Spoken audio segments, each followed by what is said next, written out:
Do something. तो मेरा एक दोस्त है दिल्ली में, तो मैंने राइट। उसको बोला, मैंने कहा कि यार मैं बड़ा फ्रस्ट्रेटिंग सिचुएशन में हूँ और मेरे घर वालों को लगता है I am good for nothing, studies में दोबारा आके करना नहीं चाहता, मैं एक और कौन चाहता सा हूँ। साल चल रहा है? ये जब मैं 23 ईयर्स का था। तो क्योंकि वो मैंने जब भी वो सीखा टोनी से भी या कुछ जो भी एंटरप्रेन्योर मुझे मिला, मैंने हमेशा देखा कि वो जो पीस है ना, वो बहुत ज़रूरत है, ना ही सिर्फ एंड में जाके जब आप 80 साल के हो जाते हो बस पूरे।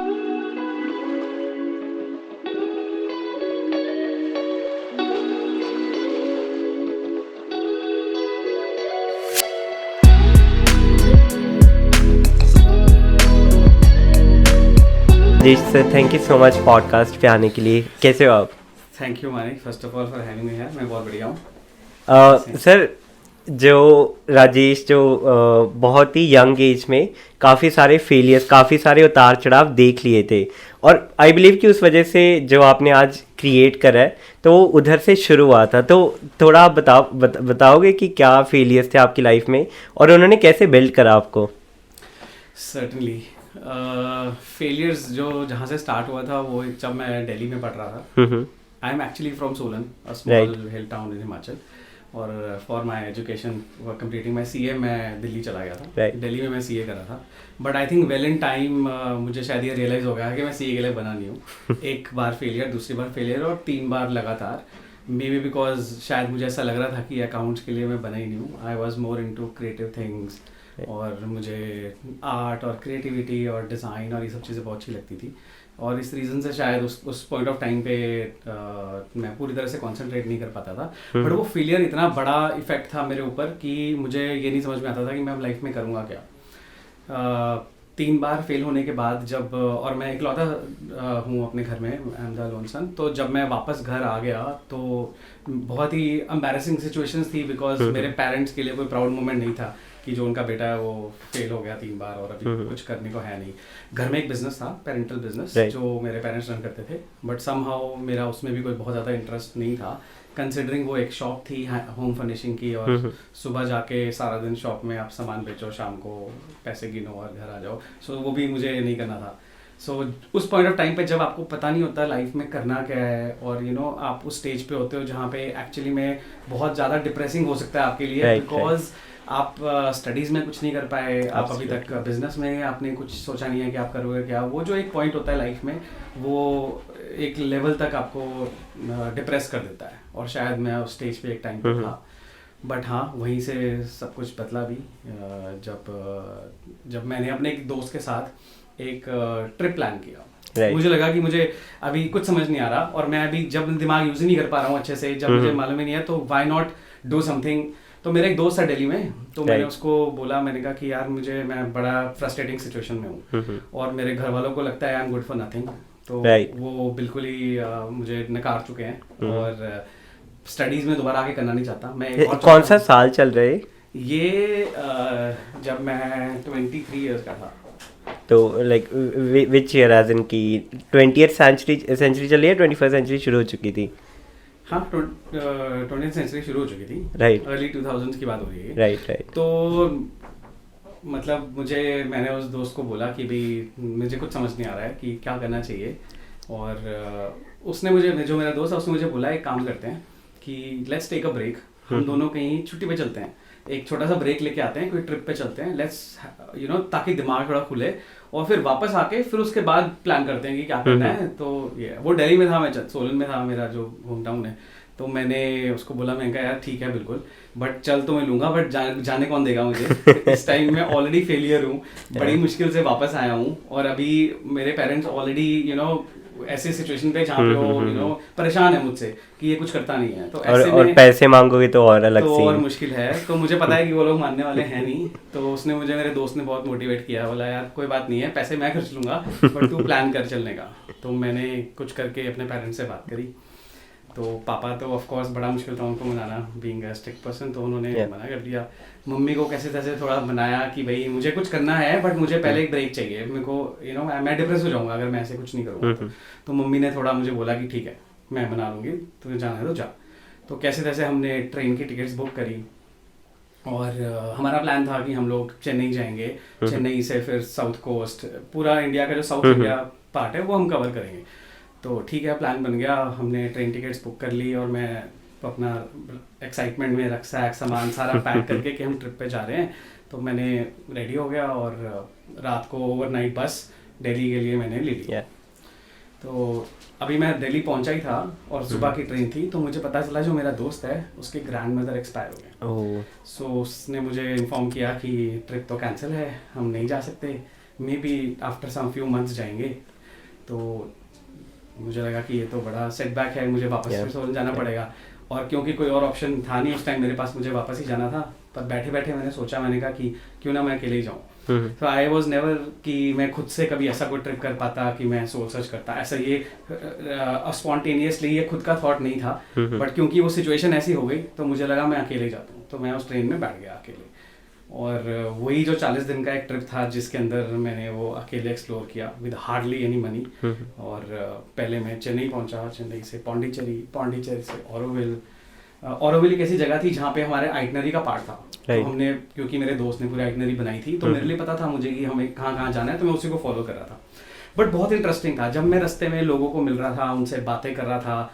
ट्रेन में आप बहुत सारे लोगों को मिलते हो, उनकी स्टोरीज होती हैं, कोई अपने पेरेंट्स के साथ कहीं जा रहा है, कोई शादी से आया है, तो उनकी स्टोरीज सुन के मुझे बड़ा मजा आ रहा था। मुझे लग रहा था एक नई टाइप की लर्निंग हो रही है। बिकॉज अभी तक क्या था, स्कूल में पढ़ाई करी थी, दिल्ली में पढ़ाई करी थी, फिर दोस्त थे, बट अभी भी कोई ऐसी चीज नहीं हुई थी जहाँ पे मैं अपने आप को और अच्छे से एक्सप्लोर कर पाता, जान पाता कि एग्जैक्टली क्या है। तो जैसे जैसे मैंने लोगों से मिलना शुरू किया उस ट्रिप के अंदर, तो मुझे अलग ही एक नॉलेज गेन होने लग गई about life, about my self, about everything, about speciality. तो मैं जब उनमें से एक जगह जो ऑरोविल है, जब मैं वहाँ पहुँचा तो मुझे बहुत इंटरेस्टिंग लगी वो जगह। बिकॉज इंडिया में होके एक ऐसी जगह जहाँ पे इंडियन करेंसी नहीं चलती, जहाँ पे इतना मतलब एक अलग ही इन्वायरमेंट था, एक कम्युनिटी है जहाँ पे बहुत सारे कंट्रीज के लोग रहते हैं। तो जब मैं वहाँ पहुँचा, मुझे एक कोई फैमिली थी कोरियन, जिनके घर में मैं रुका। उनसे मैंने रिक्वेस्ट करी कि मुझे रुकने दो। उन्होंने पहले इनिशियली मना किया बिकॉज वो बहुत ज़्यादा इनकरेज नहीं करते इंडियंस को, बट वहाँ मैं रुका। उस घर में मैं काफ़ी दिन रहा। इनफैक्ट कुछ दिन मैंने वहाँ पे एक जॉब भी करी ऑरोविल में एक छोटा सा कैफे, जहाँ पे मैं as a waiter, as a helper वहाँ पे जॉब करता था। जस्ट बिकॉज मेरे पास बहुत ज़्यादा फंड्स नहीं थे कि मैं ट्रैवल करता रहता और पैसा खर्चता रहता, बिकॉज लिमिटेड फंड्स थे अभी, क्योंकि मेरा दोस्त नहीं था। तो फिर मैंने वहाँ पे जॉब कर ली। तो जिस जगह में रहता था ना, जिस घर में मैं रहता था, वो घर क्या था कि उस घर के अंदर बहुत सारे अलग अलग कमरे थे और अलग अलग लोग रह रहे थे वहाँ पे। जैसे B&B होते हैं, बट वहाँ पे डिफरेंट कंट्रीज के लोग रह रहे थे, बट शॉर्ट पीरियड के लिए नहीं, लॉन्गर पीरियड के लिए। मतलब लोग वहाँ पे आके रुकते हैं तो थोड़े लंबे टाइम के लिए रुकते थे। और एक कम्युनिटी किचन था जहाँ पे रोज शाम को लोग जाते थे, खुद से कोई ब्रेड काट रहा है, कोई कुछ बना रहा है, सैंडविचेस, और वो मिलते थे। तो वहाँ पे मैं एक अमेरिकन को मिला, वो जो एक्चुअली में काफ़ी श्रूड और काफ़ी ओल्ड एज बंदा, जो इजी टू टॉक नहीं, बट एक्चुअली में रोज़ वहाँ पे होता था वो। तो उसके साथ मेरी बातचीत शुरू हो गई थोड़ा। उसके साथ मैं शाम को बैठना शुरू कर दिया। उसके साथ जो उस बिल्डिंग का टेरेस होता था, उस पर जाके बैठ जाते थे रोज रात को। किस बारे में बात करते थे? वो उसकी लाइफ के बारे में। वो बिकॉज वो अपने 80s के एज में था और मैं भी यंग था। तो जब मैं उसके साथ बैठता था, वो मुझे अपनी लाइफ की स्टोरीज सुनाता था, अपनी स्टोरीज, अपनी बिजनेस की स्टोरीज, अपने सन इन लॉ के बिजनेस की stories. He himself was a businessman. तो जब वो मुझे अपनी लाइफ में कैसे उसने बिजनेसेस को कैसे ग्रो किया, तो मुझे बड़ी इंस्पिरेशन मिलती थी उससे। मैं दिन में काम करता था जब रेस्टोरेंट में, तो मुझे सारा दिन एक्साइटमेंट होती, मैं शाम कब होगी जब मैं उसके साथ बैठ के वो स्टोरी सुनूंगा। तो वो जो उसके साथ जो वो रोज शाम को जो स्टोरी सुनता था ना, तो वो स्टोरीज ऑफ कोर्स वो एक ओल्ड एज में था, उसको अपनी स्टोरी सुनाना अच्छा लगता। मेरे लिए वो एक नई लर्निंग थी, जैसे बुक रीड करते हैं तो वैसे था। ह्यूमन बुक था, ह्यूमन फॉर्म ऑफ बुक। बिल्कुल। तो मैंने इतनी सारी स्टोरी सुनी और मैं इतना इंस्पायर हो गया कि अगर लाइफ में किसी ने इतना कुछ अचीव किया और आज वो इतना इस पीस में आज वो यहाँ पे जी रहा है, और तो मुझे मतलब बहुत ज़्यादा इंस्पिरेशन मिली। मुझे वो जगह से इतना प्यार हो गया और इससे मैं चाहता था कि मैं वहाँ रुकूं लॉन्ग टाइम के लिए। बट मुझे जो टोनी जिसके साथ मैं टाइम स्पेंड करता था, तो उसने मुझे मोटिवेट किया कि आपको जाना चाहिए। एक तो पहली चीज़, आप ट्रिप पे आए हो तो अपना ट्रिप खत्म करो और उसके बाद अपना जाओ और जाके जो भी आप करना चाहते हो लाइफ में वो करो। सो बेसिकली मैंने सोचा कि ठीक है, मुझे निकलना चाहिए। तो वहाँ से फिर मैं आगे निकला। मैंने सबको, जितने मेरे बहुत सारे दोस्त बने थे ऑरोविल के अंदर, उन सबको सी ऑफ किया और मैं आगे अपना ट्रिप पे चला गया। मदुरई, रामेश्वरम, कन्याकुमारी, और दूसरी तरफ से कोचिन, एर्नाकुलम। तो मैं पूरा जो आइटनरी बनी थी जो मेरे दोस्त के साथ, मैंने वो पूरा एक्सप्लोर किया उन दिनों में। और फिर मुझे लगा कि अब काफ़ी दिन हो गए हैं और अब मुझे वापस जाना चाहिए, सोलन जाना चाहिए, बस सोलन जाना चाहिए। और मुझे अब एक्चुअली में होम सिकनेस भी होने लगी थी, पहली बार अपने घर से इतना दूर था, और इतना दूर, और वो भी किसी दोस्त के साथ नहीं, अकेला, सोलो। सो बट हाँ, वो उस पूरे ट्रिप में इतने सारे लोग मिले, और ऑफ कोर्स सबसे स्पेशल उसमें से रोनी था, बिकॉज वो उसके साथ बहुत ज़्यादा टाइम स्पेंड हुआ था, बहुत ज़्यादा इंस्पिरेशन मिली थी, बहुत कुछ सीखना मिला था। पर उसके अलावा भी मैंने जितना भी ट्रिप किया वो बहुत ही अमेजिंग था। फिर मैंने सोचा, मैंने कहा कि अब वापस जाना है और वापस पता नहीं कब आऊँगा मैं दोबारा, तो क्यों ना एक बार ही दोबारा ओरोविल जाया जाए बजाय कि सोलन जाया जाए, क्योंकि मैं दूसरे कोस्ट पे आ गया था अभी। मतलब मैं चेन्नई से नीचे उतर के मैं इंडिया के दूसरे गोवा वाली तरफ आ गोवा वाली तरफ आ गया। तो मुझे लगा कि वापस यहाँ से ना जाके मुझे वापस एक बार उधर जाना चाहिए, ताकि मैं एक बार दोबारा, बिकॉज वो मैं बहुत मिस कर रहा था उसको। दूसरा घर बन चुका था। मैं वापस उनको ईमेल्स भी भेजता था साइबर कैफे में बैठ के कि आज मैंने ये किया, आज मैंने वो किया, बिकॉज जब मैं ट्रिप कर रहा था तो मेरे पास वो नए दोस्त थे जिनके साथ शेयर करता था, स्पेशली रोनी। मुझे लगा कि एक बार वापस जाना चाहिए। मैं वापस गया, मैंने ट्रेन पकड़ी, वहाँ से रात को मैं वहाँ पहुँचा। अनफॉर्चुनेट न्यूज़ मिली कि Tony had died. But actually मैं वो मतलब मेरी लाइफ का बहुत बड़ा मोमेंट था, बिकॉज इतना जल्दी किसी के साथ टाइम बिताया, सडनली इतना कुछ सीखा, और जब मैं अब इतना एक्साइटेड था कि मैं कुछ करूँगा और वो मतलब मुझे ऐसा लगा जैसे कोई मेरे लिए आया था इंडिया, वो डिस्कशन थी। तो वो जो टाइम था, वो जो पर्सन था, उससे इतना ज़बरदस्त इंस्पिरेशन मिली। मैं वहाँ से फिर वापस आया, और वापस आके मैंने ये वेंचर शुरू किया। मैं सोच के आया था कि मुझे कुछ करना है, और आके सर जो इंस्पिरेशन मिली थी आपको, ऑब्वियसली बिजनेस पर्सन था, बिजनेसमैन था, बट क्या आपको इस चीज़ से भी इंस्पिरेशन मिली थी कि प्रॉबेबली वो इंसान बहुत ही पीस में था इन दी 80s, और जब आप, क्योंकि आप अर्ली 20s में थे, तो बड़ा ना रिबेलियस माइंड होता है कि हाँ मुझे कुछ करना है, और प्रॉबेबली वो 80s में बहुत ही पीस पे था। तो ऐसा था कि हाँ मुझे 80s में ऐसे माइंडसेट के साथ जीना है, I want to travel the world, क्योंकि वो he was not Indian, right? तो he was from US. तो US से कोई इंडिया आके मतलब खुद को एक्सप्लोर कर रहे हैं, दुनिया को एक्सप्लोर कर रहे हैं। तो ऐसी भी कोई इंस्पिरेशन मिली थी कि मुझे ऐसा इंसान बनना है, सिर्फ बिजनेस ही नहीं खड़े करने, बट इंसान भी ऐसा बनना है, ऐसा कुछ था इंस्पिरेशन आपका? बिल्कुल था। देखो, अगर मैं बिजनेस के इंस्पिरेशन की बात करूँ तो मैं खुद भी एक बिजनेस फैमिली से हूँ। मेरे घर में भी बिजनेस था, मेरे पेरेंट्स बिजनेस करते थे, तो एक वो बिजनेस इंस्पिरेशन घर से भी मिलती थी। पर मुझे वो जो इंस्पिरेशन मिली, कैसे लाइफ जीनी चाहिए, एंटरप्रेन्योर या बिजनेस करना एक चीज है, पर at the same time life को कैसे जीना है। आज ये जो भी बिजनेस मैं कर रहा हूँ या जो भी किया, हमेशा से गोल एक ये जरूर था कि वो बिजनेस ऐसा हो जिसमें आप अपने आप को टाइम दे सको।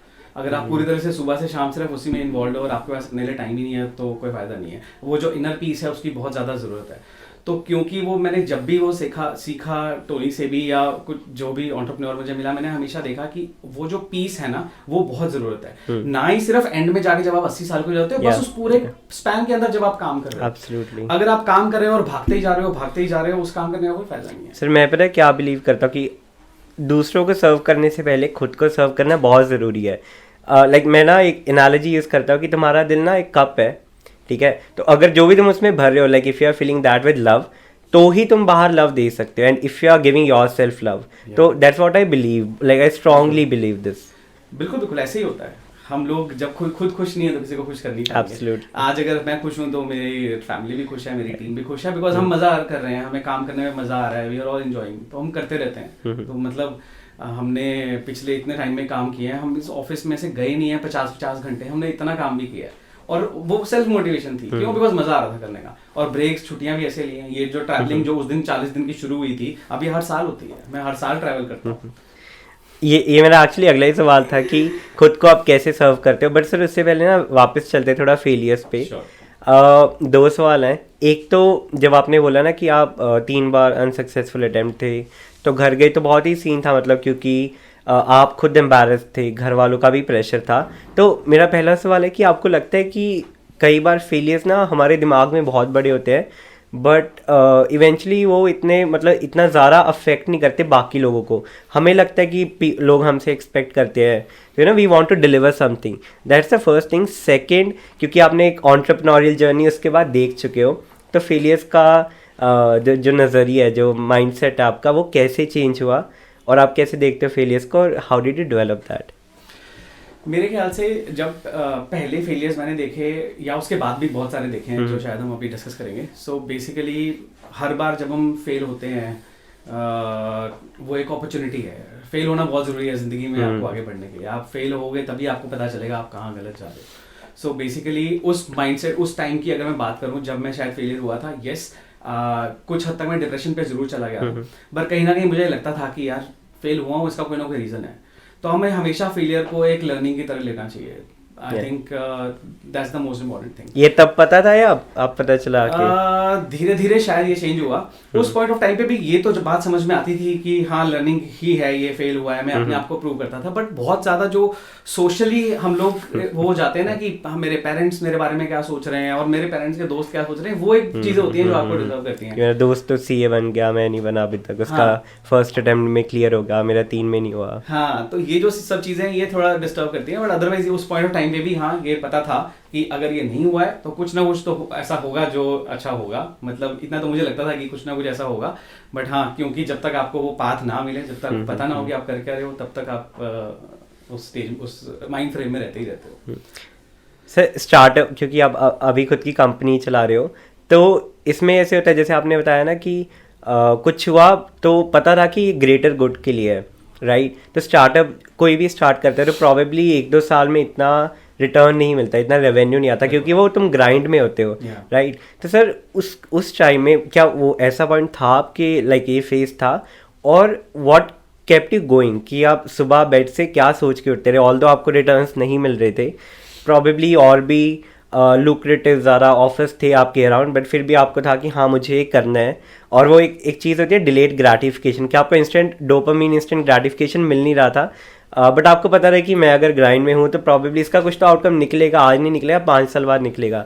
तो वो माइंडसेट कैसा रहा और आप मतलब कैसे खुद को मोटिवेट करते रहे? ये बड़ी इंटरेस्टिंग चीज़ है एक्चुअली.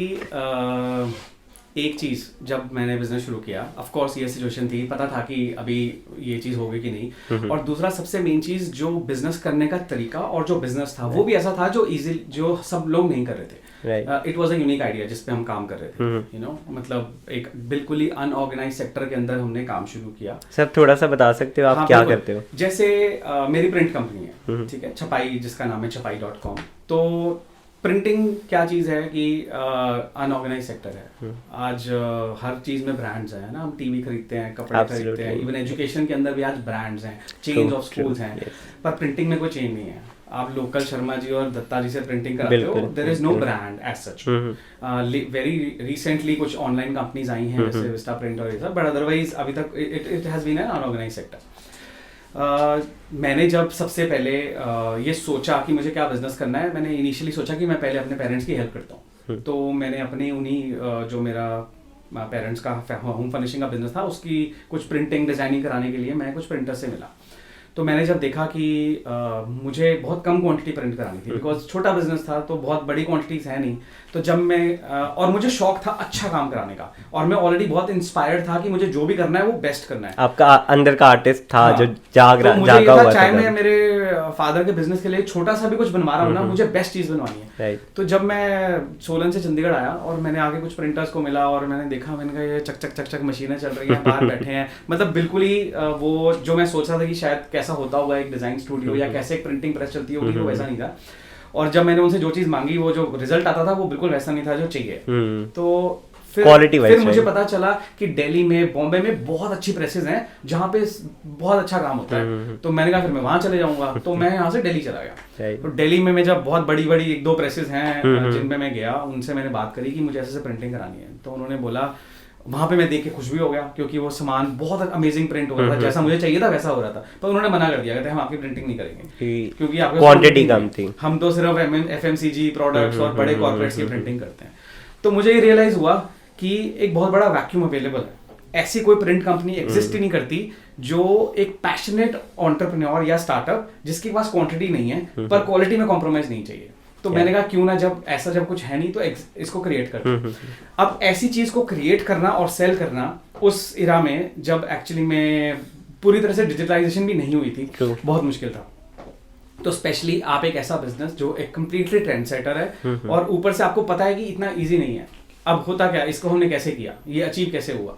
सबसे पहले हमारे पास कोई मशीनरी नहीं है, कोई सेटअप नहीं है। तो जब हमने इसको शुरू किया तो जो बड़े प्रेसेस जिन्होंने मना कर दिया था, तो मैंने उनसे पूछा आप कितना क्वांटिटी मिनिमम प्रिंट करोगे? उन्होंने बोला जी हम तो मिनिमम 8000 क्वांटिटी दोगे तो प्रिंट करेंगे। तो मैंने सोचा, मैंने कहा इसका एक तरीका है कि अगर मेरे को 1000 क्वांटिटी प्रिंट करानी है तो मेरे जैसे 7 लोग और होंगे जिनको 1000 और करानी होगी। तो अगर वो 8000 मिलके हो जाए और एक ही शीट पे बड़ी मशीन पे छप जाए और उसके बाद कटिंग करके हम क्लाइंट को डिलीवर करें तो एक साथ जॉब हो जाएगी और प्राइस भी कम हो जाएगा और वो बेस्ट क्वालिटी भी मिल जाएगी। तो मुझे ये चीज समझ में आ गई, मैंने कहा ये सही तरीका है, कम्युनिटी बनानी है। हाँ, हमने इसका नाम रखा गैंग प्रिंटिंग। तो गैंग प्रिंटिंग मतलब मल्टीपल चीजों को इकट्ठा करना और प्रिंट करना, ये हमारा खुद की टर्मिनोलॉजी थी। तो जब गैंग प्रिंटिंग हमने इवॉल्व करी तो सोलन में वापस गया एक्साइटमेंट में, मैं बड़े सारे लोगों को मिला वहां पे कि तुम मुझे प्रिंटिंग दो, तुम्हारे को ऐसी करा के दूंगा जो किसी ने देखी नहीं होगी। तो अलग अलग ऑर्डर्स लिए, एक साथ इकट्ठा किया, दिल्ली गया, फिर प्रिंटिंग कराई, बस में बैठ के वापस आया और सबको डिलीवर किया, सब लोग बड़े खुश हो गए। तो समझ में आया कि हाँ ऐसा हो सकता है, मतलब ऐसे हम अच्छी प्रेस पे काम अपॉर्चुनिटी है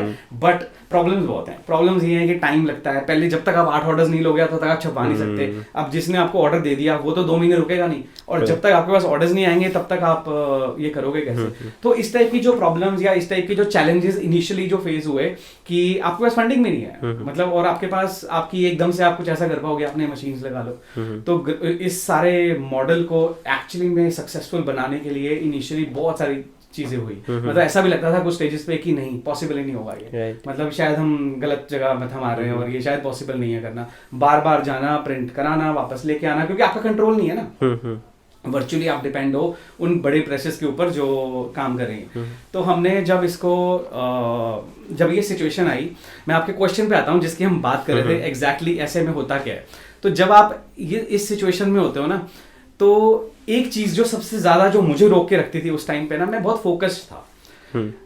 मतलब मैं चाहता तो ये भी कर सकता था, मेरे पास ऑप्शन थी कि मैं कोई बड़ा ऑर्डर लिया, एक ही बड़ा ऑर्डर लिया, उसको कराया, उसको दिया, जो कि ज्यादा इजी है। बहुत सारे लोग करते हैं ऐसा कि भाई प्रिंटिंग है तो सीधा बड़े कॉर्पोरेट का ही काम ले लिया और बीच में अपना कट ले लिया, 20% ऑर्डर कराया और दे दिया। पर मेरा गोल क्लियर था, मुझे सिर्फ उन्हीं लोगों के साथ काम करना है जो मेरी तरह पैशनेट है, उनकी क्वांटिटी कम है बट क्वालिटी चाहिए। हम ज्यादा क्वांटिटी वाले पास जाते नहीं थे, बहुत क्लियर था, जो कि ईजी था बट मुझे नहीं करना था। आई वॉज फोकस्ड, मैं अपना फोकस कभी नहीं छोड़ता था। वो जो एक एटीट्यूड आपके अंदर था ना, उसको प्रोटेक्ट करके रखना बड़ा जरूरी होता है इस टाइम पे। तो जो कोई भी स्टार्टअप जब वो शुरू के फेज में होता है, सबसे इंपॉर्टेंट चीज है कि अपने आइडिया पे, अपने प्रोडक्ट पे पूरा एटीट्यूड रखो और उसको प्रोटेक्ट करके रखो। आपको आइडिया पे, मुझे पता था कि ये पॉसिबल है, ये हो जाएगा, बट इतना ईजी नहीं है, टाइम लगेगा। तो वो जो फोकस है ना, वो नहीं कभी भी छोड़ा। एक चीज क्लियर थी, हमें सिर्फ और सिर्फ यही करना है। स्मॉल एंटरप्रेन्योर्स, स्टार्टअप्स और जो ऐसे लोग हैं जो इंडिविजुअल्स हैं, एक आर्किटेक्ट है, उसको पता है कि एक उसकी जो ब्रांडिंग है, उसकी जो प्रिंटिंग है कितना इंपॉर्टेंट है, पर नहीं है क्वांटिटी उसके पास। आर्किटेक्ट डज नॉट, उसको सारे साल में 100 कार्ड चाहिए होते हैं, तो वो क्या करेगा? उसको ऑप्शन ही नहीं है, क्योंकि वो बड़ी प्रिंटिंग से 100 ही चाहिए, 100 ही चाहिए। आज हम 100 कार्ड बना के देते हैं उसको, 100 रुपए का एक कार्ड, वो फिर भी ले लेता है। क्यों? बिकॉज उसको मालूम है कि वो एक मीटिंग, वो एक प्रेजेंटेशन कितना मैटर करती है उसको। रिटर्न बहुत एक बिजनेस कार्ड इज लाइक जैसे आप रोलेक्स की घड़ी पहनते हो, आप शूज पहनते हो, कपड़े पहनते हो, आपकी प्रेजेंटेशन है। तो मुझे ये चीज समझ में आती थी, मुझे लगता था अगर मुझे समझ में आती है, अगर मैं पैशनेट हूँ, तो शायद और भी बहुत सारे ऐसे लोग हैं जिनको ये आइडिया समझ में आएगा। तो वहां से शुरू हुआ। बट हाँ, सबसे इंपॉर्टेंट चीज था फोकस और प्रोटेक्टिंग और एटीट्यूड। ये 2 चीजें बहुत इंपॉर्टेंट है बिजनेस में। सर अभी भी रहते हो आप इतना फोकस्ड, और कैसे रहते हो इतना फोकस्ड? ये टेम्पटेशन है जो आसपास कि हाँ इधर चला जाऊं, मैं कुछ ये कर लूं, ये मतलब कैसे इसको ये ब्लॉक कैसे करते हो आप? मतलब वही है, जब आप कुछ लाइफ में अचीव करना शुरू करते हो, जब आप देखते हो, सबसे बड़ी मोटिवेशन कहाँ से मिलती है? आपके कस्टमर्स जब आपको अच्छा बताते हैं, अच्छा टेस्टिमोनियल मिलता है, अच्छा टेस्टिमोनियल मिलता है। हमारे पास ऐसे डाई हार्ड कस्टमर हैं, हमसे आधे रेट पे भी कोई प्रिंटिंग कर रहे हैं ना, उनको तो वो बोलते हैं नहीं, हमने तो वहीं से कराना है। तो ये जो मोटिवेशन है ना, ये सारी वहां से आती है। मतलब एक्चुअली में मैं सोचता हूँ कि हम आज जो सीखे हैं या जो भी बने हैं ना, इसका बहुत बड़ा जो क्रेडिट है वो हमारे कस्टमर्स को ही जाता है। बिकॉज उन कस्टमर्स ने मोटिवेट किया, उन कस्टमर्स, क्योंकि हम जब ऐसे लोगों को मिले जिनको क्वालिटी चाहिए थी, तो वो उनकी आइडियाज को, उनके चीजों को अंडरस्टैंड करना और फिर उनके बाद वो एग्जीक्यूट करना। तो जब वो लोग खुश होते थे तो वो सबसे बड़ी मोटिवेशन है। आज भी वही मोटिवेशन है, आज भी सबसे मेन चीज़ यही होती है कि हम एक कस्टमर को उस लेवल तक सेटिस्फाई कर दें कि वो हम अपने फोकस से ना ही लें। तो ये चीज़ बहुत क्लियर होती है शुरू से ही कि जो आज से 10 साल पहले था वही आज भी है, हम उसी तरह से ही फोकस्ड हैं, स्पेशली इन डिलीवरिंग व्हाट मतलब बेसिक जो बिलीव्स हैं हमारे वो आज तक वही हैं, हमारे प्रिंसिपल और बिलीव्स वो कभी चेंज नहीं हुए। हम लोग एक ट्रस्टवर्दी कंपनी है शुरू से लेके आज तक, और बहुत ही इनोवेटिव है। हमारा जो कस्टमर है वो हमसे ये चीज़ एक्सपेक्ट करता है कि हम उसको, we are not a printing company, we are not just a printing company, हम उसको आइडियाज़ देते हैं, हम उसके लिए इनोवेशंस लेके आते हैं। तो जब कस्टमर वापस आता है ना, वो हम एक प्रिंटिंग कंपनी नहीं है जैसे मैंने देखी थी जो चक चक चक मशीनें चल रही हैं। आज वो आता है, हम उसको एक स्टूडियो एनवायरनमेंट देते हैं, हेल लॉट ऑफ आइडियाज देते हैं, मतलब उसकी एक जॉब के लिए हम उसको 50 अलग अलग ऑप्शन दे सकते हैं कि ऐसे ऐसे ये हो सकता है। तो ये जो चीज़ें हैं ना, यही है जो बेसिकली सर आइडियाज़ तो है। मैंने आपका स्टूडियो देखा, फील करा जो कार्ड्स हैं, ये तो एक मैं इसको एक्सपीरियंस बोलूँगा।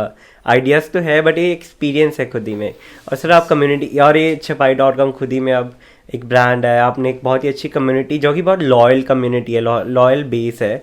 तो सर आपको क्या लगता है कि कम्युनिटी बिल्डिंग ज़रूरी क्यों है? और मैं आपके वर्ल्ड रिकॉर्ड देख रहा था, तो इसके बारे में अगर आप बता पाओगे for our viewers and listeners की what was this about and community building क्यों ज़रूरी है। और प्रोबेबली जब आपने स्टार्ट करा तो शायद उतने फ्रूट्स ना मिले हों, but you know few years down the line तो अब उसके रिजल्ट्स मिल रहे हैं, तो उनके बारे में बता पाओगे प्लीज़ आप? डेफिनेटली। तो बेसिकली जैसे मैंने आपको बताया, हम लोग पैशनेट एंटरप्रेन्योर्स और आर्टिस्ट और डिज़ाइनर्स ऐसे लोगों के साथ काम करते थे। तो क्योंकि हमारा प्रोडक्ट जो था वो इस टाइप का था कि ज़्यादातर लोगों को, ऐसे लोगों को पसंद आता था जो खुद डिज़ाइनर्स हैं, कहीं ना कहीं डिज़ाइन एथिक्स हैं या आर्टिस्ट हैं। तो जब अभी लॉकडाउन हुआ और हम लोग घर पे बैठ गए, तो ऑफ कोर्स पता था कि अभी प्रिंटिंग तो कुछ टाइम के लिए नहीं होने वाली जब तक लॉकडाउन पूरी तरह से खुलेगा नहीं। तो एक दिन मैं अपने घर के पास में एक सब्जी लेने गया, तो एक सब्जी वाला था वहाँ पे। तो वो सब्जी वाला सडनली ना, जब ये लॉकडाउन हुआ ना, बहुत सारे सब्जी वाले आपके घर के आसपास आने लग गए थे। क्यों? बिकॉज लोग बाहर नहीं जाते थे, तो लोग बहुत सारे वेजिटेबल सेलर्स आ रहे थे। तो उनमें से एक सब्जी वाले को मैं मिला, तो उसने मुझे अपनी स्टोरी बताई कि वो एक पेंटर है, उसने पेंटिंग भी रखी थी वहाँ पे और वो सब्जी बेच रहा है। तो मुझे लगा, मैंने कहा यार ये आर्टिस्ट्स का तो बहुत बुरा हाल हो गया कोविड के बाद पर्टिकुलरली, क्योंकि वो लोग पेंटिंग्स बनाते थे, बेचते थे, कोई सुखना लेक पे कोई स्केच बना रहा है वो बेच रहा है, पर सडनली लॉकडाउन पे उनका बिजनेस बिल्कुल हो गया। हम तो फिर भी जो लोग बिजनेस करते हैं टू अ लेवल फिर भी सर्वाइव करते हैं, पर ऐसे आर्टिस्ट जो सिर्फ अपने ऊपर डिपेंड होते हैं उनकी हैंड टू माउथ है।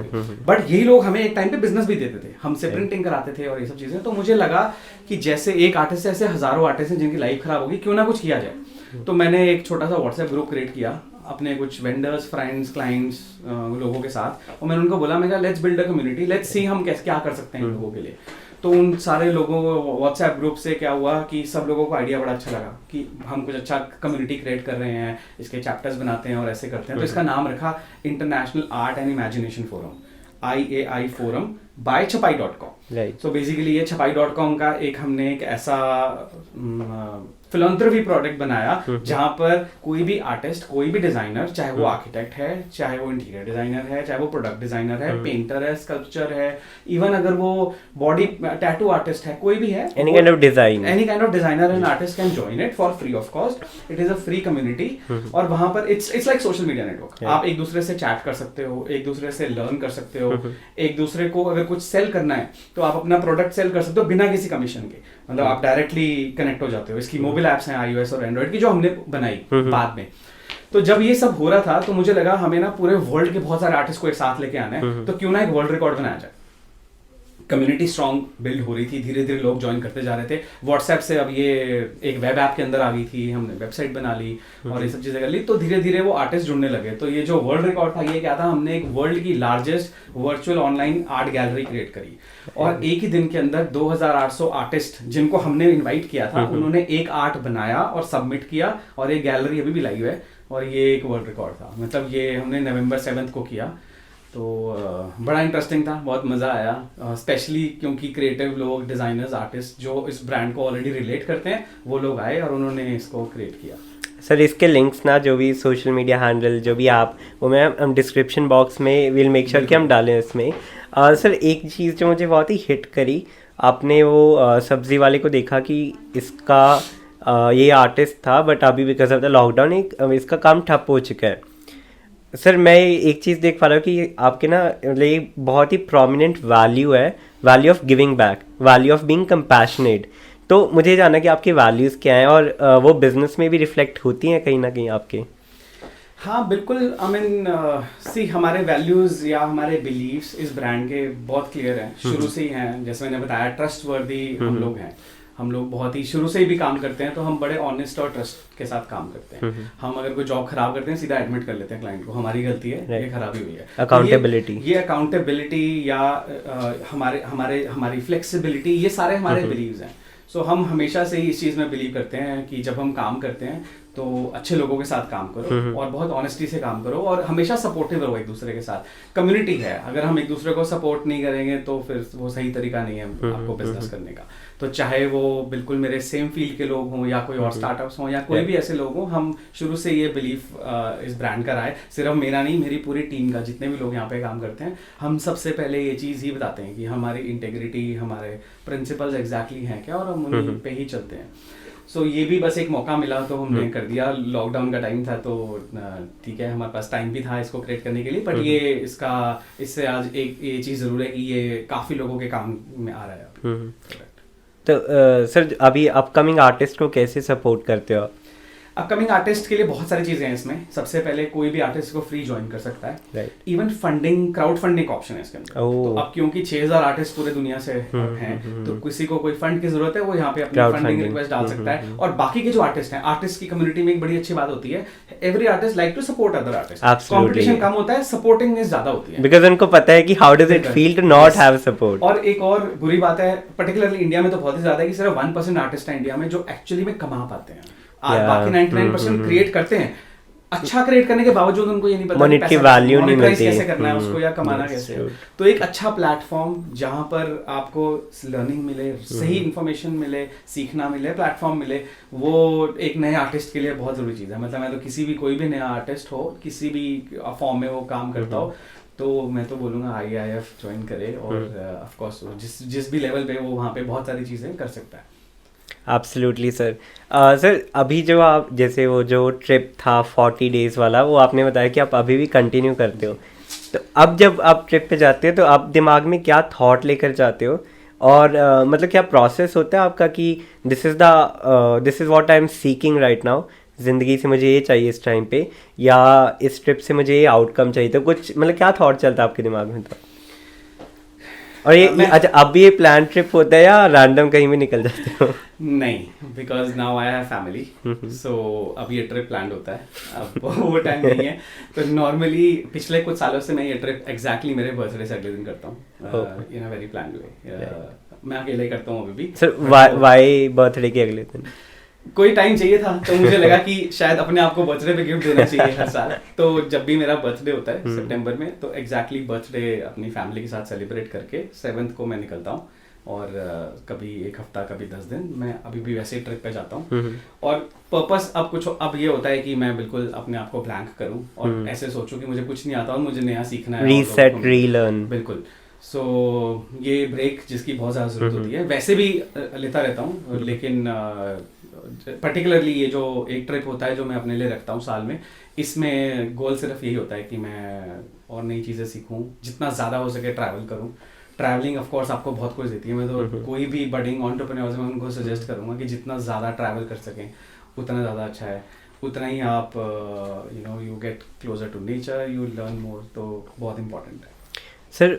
बडिंग एंटरप्रेन्योर्स तो ऑब्वियसली यस, बट बहुत सारे जो एस्टैब्लिश्ड भी है ना, वो ये चीज़ लाइक वो स्पाइरल में होते हैं। तो जैसे आपने बताया कि आपको एक रीसेट चाहिए, तो ये चीज़ वो आइडेंटिफाई नहीं कर पाते, तो उनके लिए क्या एडवाइस होगी आपकी?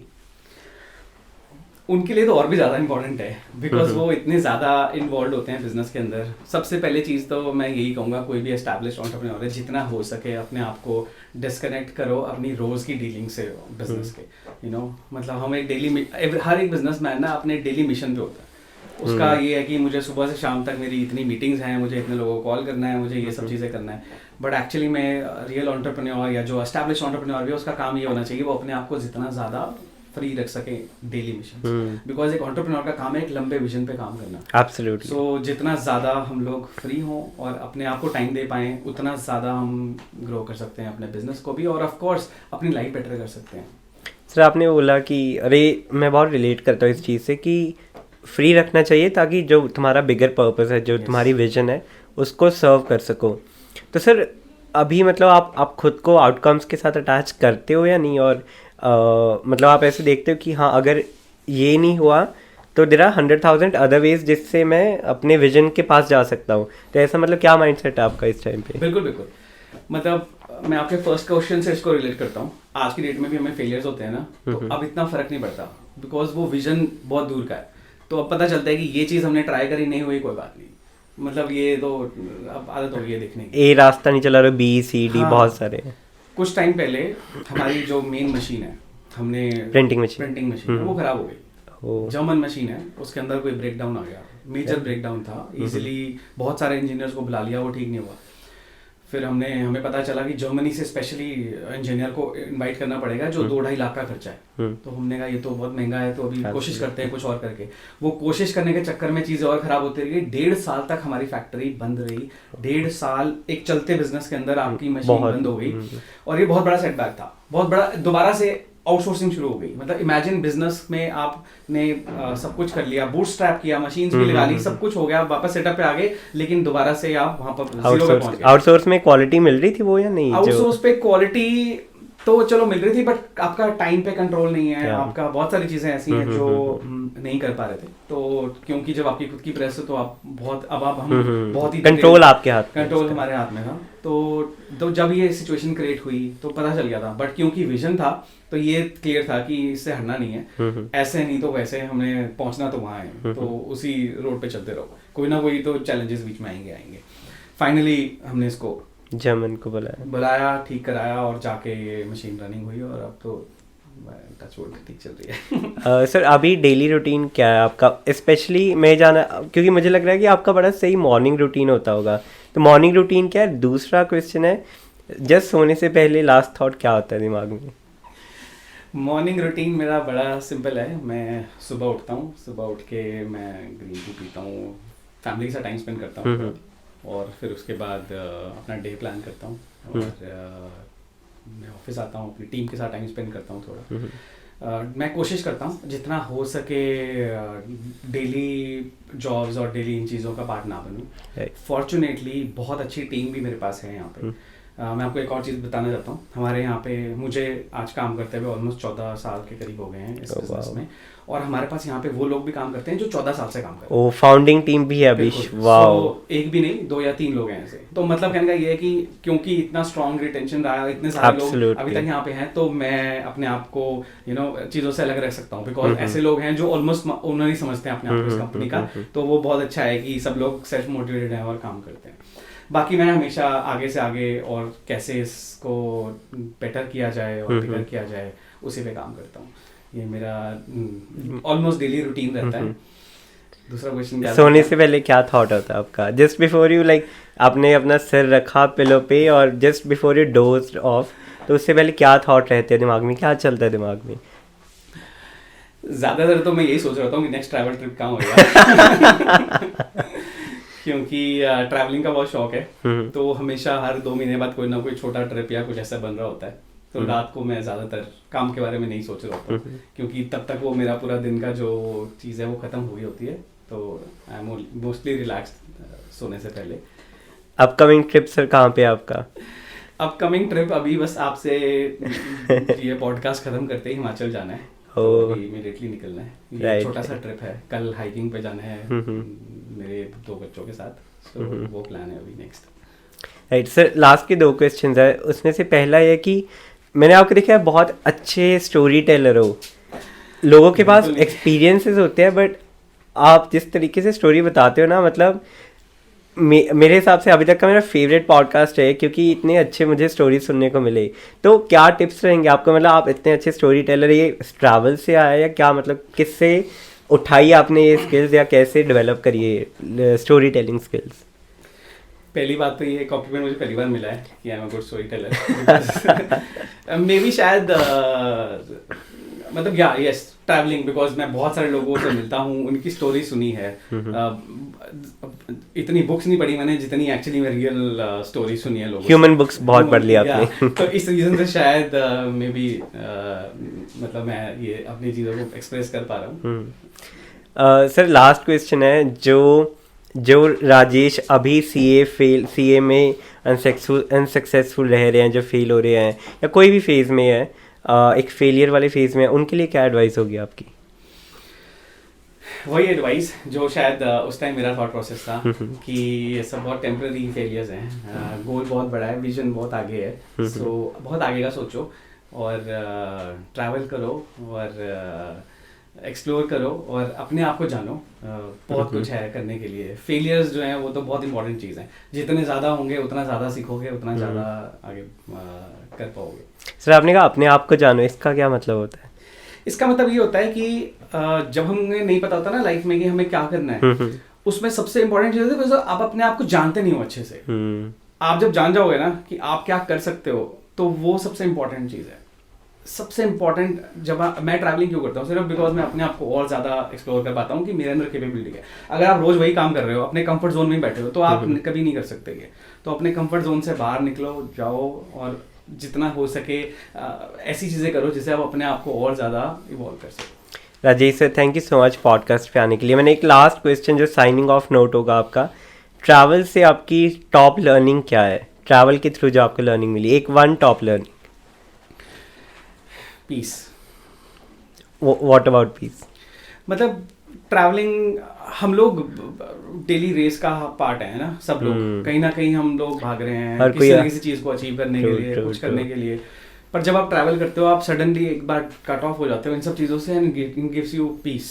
तो ये जो चीज़ है ना आपके अंदर, इसकी बहुत ज़्यादा ज़रूरत होती है। जब आप अंदर में अपने आप के साथ में पीस में हो जाते हो ना, तो फिर आप कुछ भी कर सकते हो। तो ये जो ब्रेक्स हैं, जैसे आप कैसे रिफ्रेश होकर ट्रैवल करके वापस आते हो और आप कुछ भी अचीव कर लेते हो, तो ये सबसे बड़ी लर्निंग होती है ट्रैवलिंग में। राइट सर, आई होप एक और पॉडकास्ट करें in the future, but thank you so much sir आपके टाइम के लिए। Good bye.